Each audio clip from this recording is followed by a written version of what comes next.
Hello and welcome to the Foxcatcher AFL show. My name's Julian Vallance, joined by Mitch Wallis. Mitch, we're going to get straight into round 18 action. It's Friday night. It's an absolute belter of a game up on the Gold Coast. It is the Suns versus the Collingwood Magpies. And look, when the sun's out, the Suns seem to shine. Now, I know it's a night game, but it's beautiful conditions up there, Mitch, Friday night, 21 degrees, light winds. And People First Stadium, in terms of the overs, there's been 3 games when it's these kind of conditions. They've all hit the overs. And when the sun's out, the Suns seem to score really heavily. And here are the numbers. I think it's really important in trying to work out what's going to happen here in terms of the average score. We know the Suns score high. People First Stadium is a high-scoring ground, especially when it's dry. How do you think this game evolves? Yeah, this is the match of the round for mine. 2 high-scoring teams. Look, both don't have designated taggers in the midfield, so it's going to be a free-flowing style of game. Hopefully really high possession, high inside 50, and in turn a really good spectacle, with high-scored points. So, look, I reckon it's going to go overs. I reckon it's just going to be one for the ages. Hopefully it's close, and for mine, I'm tipping the Gold Coast Suns. Oh, very good, and they are just slight outsiders, so that's good from Mitch. 170.5 is the total point line. As you said, Suns, they've hit it 10 times. The 5 times they've missed, this is really interesting for me. 3 games have been in the wet and 2 have been in an artificial situation because it's been under the roof at Marvel. So when they get those dry conditions, we know they hit the overs. That 170.5 does seem low.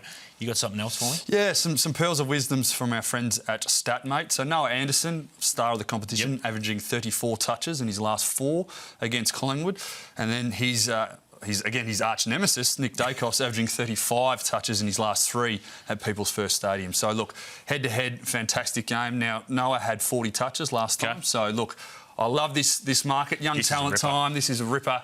Head-to-head, most disposals. Noah Anderson paying $2.10 and Nick Dacos playing $1.75. Now, I'm not sure where you want to play, but I'm thinking there's a fair bit of value for the tie in this one. We're playing the tie. Yes. We're playing the tie. They'll both get 35. They'll both kick 3 and we'll collect the $23. And then we'll go on holidays. Absolutely, we will. So that's that game. Let's get to another belter of a game. It's Western Bulldogs, your old team, Mitch, versus the Adelaide Crows. And we've got the numbers here that matter in terms of how do we think this game's going to evolve. We know that they're both high-scoring teams. It is going to be Marvel Stadium, which can be a high-scoring ground at times as well. But other factors too, I think, if this is, we want to look at like another metric in terms of Adelaide's at their most healthiest and probably one of the healthiest team in the comp. They only used 26 players in the last 5 weeks. Conversely, the Dogs, they've used a little bit more, 30, 31. They're getting healthier.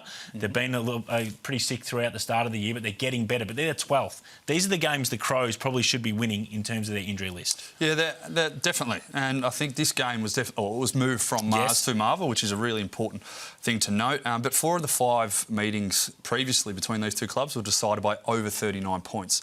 And Bulldogs won 3 of them. So, look, there's been a few blowouts, but I think Marvel favours both teams, both heavily scoring, as you can see, 170 points, 107, and 99 respectively. So, look, I hope it's a high-scoring affair. I hope it's a great spectacle for everyone watching, and I think the line will be cleared well and truly. Yeah, 179.5. And you'd think just with those numbers, you want to play in the high percentage sort of plays. Mitch is sort of doing as well, thinking that probably that is going to be the answer. The overs there at 179.5, but it should be an absolute ripper.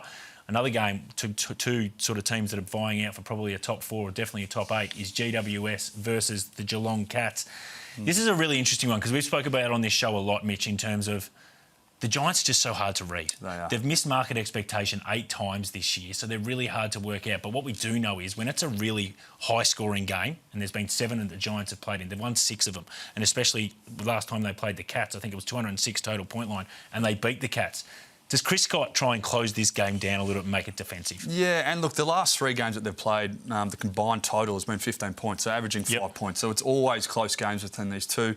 Look, it's Saturday afternoon, so whether the night-time plays a factor and it starts to slow up, but I'm sure Geelong will want to win this one and get one back. And I think Chris Scott will put his defensive cap on and really try and tighten up the game. So, look, it's an interesting market. I'm not going to have a bet on this one because, like you said, they're so hard to read, the GWS Giants. But if I was going to tip someone, I just think Geelong have proven too much. Yeah, I think if they make it a defensive game, they cut that down. We know Geelong's a high-scoring team, but I reckon they'll try and go finals action here, not get beat like they did at Cardinia Park earlier in the year. If you're having a bet, please make sure it's a sharp one. Mitch has had several, including the tie, Noah and Dacos. We'll see you soon.